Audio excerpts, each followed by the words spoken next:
ఒకరేమో we will announce soon అని అంటారు. ఇంకొకరొచ్చి కుప్పల కొద్దీ రూమర్స్ వస్తాయి. వి విల్ అనౌన్స్ సూన్ అని అంటారు. ఇంతకీ అసలు ఈ ప్రాజెక్ట్ ఎవరితో ఉంటదండి? ఇంతకీ ఈ గోలేంటంటారా? యాక్చువల్లీ త్రివిక్రమ్ గారు తీయబోయే God of War project Allu Arjun గారి దగ్గర నుంచి జూనియర్ ఎన్టీఆర్ గారి దగ్గరికి వచ్చిందన్న సంగతి మనకి తెలిసిందే. రీసెంట్ గా వచ్చిన వార్తల ప్రకారం ఆ ప్రాజెక్ట్ మళ్ళీ అల్లు అర్జున్ గారి దగ్గరికి వెళ్ళిపోయిందన్న న్యూస్ కూడా వచ్చింది. ఆ విషయం కూడా మనకి తెలిసిందే. ఎందుకంటే ఆ న్యూస్ రావడానికి కారణం బన్నీవాస్ గారు. త్రివిక్రమ్ గారు అల్లు అర్జున్ గారి ప్రాజెక్ట్ గురించి వి విల్ అనౌన్స్ సూన్ అన్నట్టుగా ఆయన మాట్లాడారు. సో ఆ ప్రాజెక్టు మళ్ళీ అల్లు అర్జున్ గారి దగ్గరికి వెళ్ళిపోయింది అని అందరూ అనుకున్న టైంలోని ఇప్పుడేమో నాగవంశి గారు వచ్చి లేదు, దేనికైనా ఓ టైం ఉంటది, కుప్పల కొద్ది రూమర్స్ వస్తూ ఉంటాయి, వి విల్ అనౌన్స్ సూన్ అని అంటున్నారు. ఎంతకీ ఇప్పుడు ఈ ప్రాజెక్ట్ జూనియర్ ఎన్టీఆర్ గారి దగ్గర ఉందా లేదా అల్లు అర్జున్ గారి దగ్గర ఉందా? మాకు ఇంత కన్ఫ్యూజన్ పెట్టే బదులు మీరే ఒక డెసిషన్ తీసుకొని ఒక అనౌన్స్మెంట్ ఇచ్చేస్తే మాకు క్లారిటీ ఉంటుంది కదా.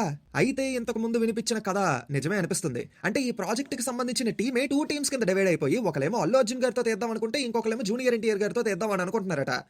మరి ఎవరితో తెస్తారో వెయిట్ చేసి చూడాలి.